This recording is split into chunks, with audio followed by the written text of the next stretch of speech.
Bonjour à tous et bienvenue dans cette nouvelle vidéo. Aujourd'hui, je vais vous parler d'un sujet qui peut nous intéresser, nous les infirmiers libéraux qui aujourd'hui sommes autorisés à prescrire les vaccins. Je vais vous parler de la vaccination du grand voyageur. Et ouais, partir au soleil, partir en vacances, c'est super, mais il faut se protéger. Et pour se protéger, eh bien, il faut avoir recours dans certaines situations à la vaccination. Et ouais, parce qu'il y a des pays qui n'ont pas la même situation épidémiologique que nous, et il y a des maladies qui peuvent circuler, et pour ça, vaut mieux s'en protéger. Donc le but de cette vidéo n'est pas de vous faire un rappel de tous les vaccins qui existent pour chaque pays, etc., etc. Pour ça, déjà, je vous recommande de vous rendre sur le site de Pasteur, qui, en fonction de la zone géographie, vous donne la liste des vaccins qui peuvent être obligatoires ou recommandés. Et ouais, parce que déjà, il faut savoir que quand tu pars en voyage, il y a des vaccins qui sont recommandés et il y a des vaccins qui sont obligatoires. Donc déjà, on va parler des vaccins qui sont obligatoires. Certains pays, par exemple, comme l'Arabie Saoudite, notamment pour les personnes qui veulent faire un pèlerinage à la Mecque, ces personnes-là doivent présenter un certificat de vaccination datant d'au moins 10 jours du vaccin à méningocoque ACYW135, le vaccin contre les méningocoques. Donc rien de plus facile, il suffit simplement de prescrire à ton patient une dose de vaccin, et ça, fais très attention à la date, parce que les autorités là-bas sont sévères sur ça, il faut que ça soit fait au moins 10 jours avant le départ. Donc tu prescris le vaccin à ton patient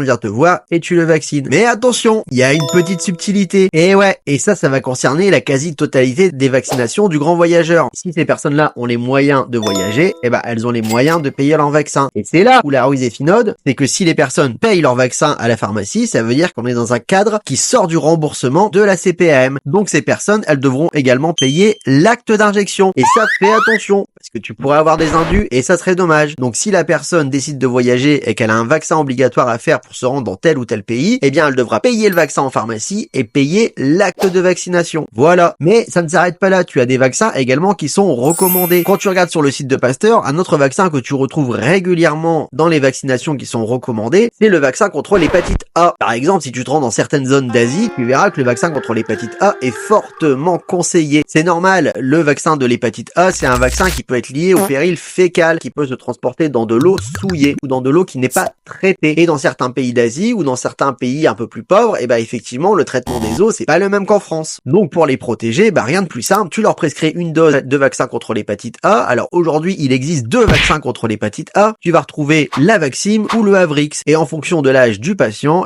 tu adapteras le dosage. Donc tu prescris à ton patient le vaccin contre l'hépatite A et tu lui programmes un rappel 1 an après. N'oublie pas, tu lui prescris une dose d'Avrix ou d'Avaxim et 1 an après, tu lui programmes son rappel. Et après, le mec, il est tranquille à vie. Il pourra retourner autant de fois qu'il veut en voyage dans les pays où le vaccin est recommandé. On l'embêtera plus jamais avec ça. Mais ça s'arrête pas là. Il y a aussi des vaccins sur lesquels il faut faire attention. Par exemple, quand tu te rends dans certaines parties d'Afrique, il va falloir refaire le vaccin du DT polio. Et ouais, même si t'es à jour, on va te recommander de le refaire afin que t'aies un super taux d'anticorps et être sûr d'être protégé. Parce qu'il y a encore des pays où la polio circule encore. Les poliovirus n'ont pas été totalement éradiqués de la planète. Donc par exemple, si tu dois te rendre dans une zone à risque, si tu es en Afrique où la polio court toujours, mais que tu es à jour dans tes vaccins, eh bien, tu dois quand même faire une dose de DT polio et ça 4 semaines avant le départ. Et si tu as pour projet de rester au moins 1 an là-bas, il faudra que tu refasses un deuxième rappel dans l'année qui suit là-bas. Tu vois, la vaccination du voyageur, tu vas la retrouver dans plusieurs plans. Par exemple, un truc qui est tout con et on a tendance à oublier. La vaccination contre la grippe, elle est également recommandée dans les bateaux de croisière. Et ouais, pour les personnes qui vont faire une croisière, on va leur recommander de faire le vaccin contre la grippe si ça se situe bien sûr pendant la saison hivernale ou pendant la saison de vaccination. Je te rappelle que la grippe, c'est un virus saisonnier. D'ailleurs, je ferai une petite vidéo là-dessus. Parce qu'on a tendance à l'oublier,